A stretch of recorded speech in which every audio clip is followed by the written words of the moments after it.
ڈرامے کے اگلے ایپیسوڈ میں اب دیکھیں گے کہ عدیل کافی زیادہ پریشان ہوتا ہے۔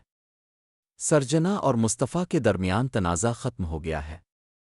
عدیل کی تو یہی کوشش تھی کہ ان دونوں کے درمیان اختلاف پیدا ہو جائے اور پھر ان کی جدائی ہو جائے، لیکن عدیل کا خواب ہی رہ گیا۔ یعنی ایک بڑا بھائی اپنے چھوٹے بھائی سے کیسے حسد کر رہا ہے، وہ اس کا سگا بھائی ہے پھر بھی۔ مصطفیٰ عدیل اور رباب کی کئی باتیں سنتا ہے کہ وہ آپس میں کیسے لڑتے ہیں۔ رباب عدیل سے کہتی ہے کہ تم میرے پیسوں پر زندگی گزار رہے ہو اور مجھے ہی باتیں سنا رہے ہو۔ عدیل جواب دیتا ہے، کیا تم نے سرجینا کو نہیں دیکھا؟ مصطفیٰ کے پاس کیا ہے؟ وہ اس کی کتنی خدمت کرتی ہے، کتنا خیال رکھتی ہے۔ بیوی ہونے کا حق تو وہ ادا کر رہی ہے، تم نے میرے لیے آج تک کیا ہے؟ رباب ہمیشہ یہی ظاہر کرتی ہے کہ میں تمہارا غلام ہوں اور میں تمہارے آگے پیچھے گھومتا رہوں کیونکہ میرے پاس جو کچھ بھی ہے وہ تمہارا دیا ہوا ہے۔ میں ان تانوں سے تھک چکا ہوں۔ رباب کہتی ہے کہ ان تانوں سے تھک چکے ہونا تو یہاں سے جانے کی تیاری کرو۔ اگر تم میری بات نہیں سن رہے تو یاد رکھنا کہ تم سڑک پر بھی آ سکتے ہو۔ یہاں پر مصطفیٰ کافی حیران ہوتا ہے کہ عدیل بھائی اور رباب کی کتنی لڑائی ہوتی ہے آپس میں، اور یہ دونوں ایک دوسرے کو سمجھتے ہی نہیں ہیں۔ اور عدیل بھائی سرجنا کی تعریفیں کر رہے ہیں، یعنی وہ ساری باتیں انہوں نے میرے کان میں ڈالیں تھیں کہ میں سرجنا کے قابل نہیں ہوں کیونکہ میں کم عقل ہوں۔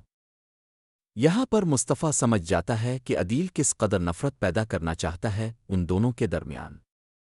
اسی وجہ سے ہی تو مصطفیٰ نے سرجی کے ساتھ صلح کی اور وہ دونوں راضی ہو گئے، ایک دوسرے کو سمجھنے لگے۔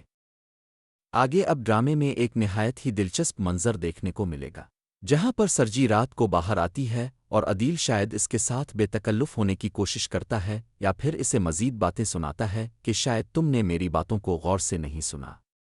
مصطفیٰ کے پاس کچھ بھی نہیں ہے۔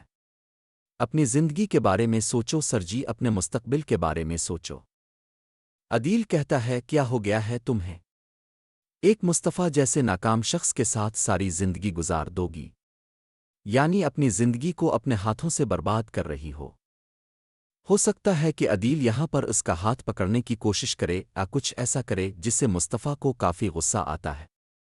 وہ عدیل کا گریبان پکڑ لیتا ہے اور کہتا ہے، عدیل بھائی بس بہت ہو گیا۔ شاید میں نے اتنے عرصے تک اب کی باتیں سنی ہیں، لیکن اب میرا صبر بھی جواب دے چکا ہے۔ میں برداشت نہیں کر سکتا کہ آپ میری بیوی کو اس طرح باتیں سنائیں۔ میں اس سے محبت کرتا ہوں اور سرجنا مجھ سے محبت کرتی ہے، اس لیے آپ کو فکر کرنے کی ضرورت نہیں ہے۔ آپ رباب کے پیسوں پر زندگی گزار رہے ہیں، گزارتے رہیں، ہمیں کوئی شکایت نہیں ہے۔ بابا کو کیا کہا تھا اپنے کہ اپنے سرکاری نوکری کر کے ایک چھوٹے سے گھر میں رہ کر کیا بنایا؟ کیا وہ سارے تانے بھول چکے ہیں؟ بابا کو بھی کافی غصہ آتا ہے، وہ کہتے ہیں کہ آج میں زندہ ہوں تاکہ اپنے دونوں بیٹوں کو لڑتا ہوا دیکھوں، اس سے پہلے میں مر کیوں نہیں گیا؟ عدیل کی امی کہتی ہیں کہ یہ ساری آگ سرجنا نے لگائی ہے۔ سرجی ہی ہے جو میرے دونوں بیٹوں کے درمیان نفرت پیدا کر رہی ہے۔ پہلے کبھی انہوں نے ایک دوسرے کا گریبان نہیں پکڑا تھا، آج یہ دن آ گیا ہے کہ چھوٹے بھائی نے بڑے بھائی کا گریبان پکڑ لیا ہے۔ مصطفیٰ کو کافی غصہ آتا ہے، وہ کہتا ہے کہ امی بس بہت ہو گیا۔